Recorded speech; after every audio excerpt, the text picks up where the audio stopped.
Per giocare nell'All Blacks bisogna allenarsi per molti anni.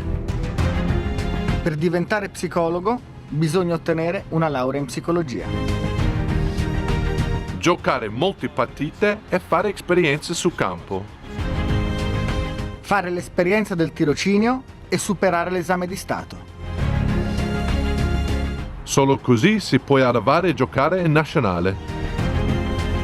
Solo così ci si può iscrivere all'albo. E vincere il campionato mondiale. E aiutare le persone in modo efficace e professionale. In All Blacks non si fanno entrare nessuno che non ha l'abilità. Tra gli psicologi non ci può essere chi non ha un'adeguata formazione ed esperienza.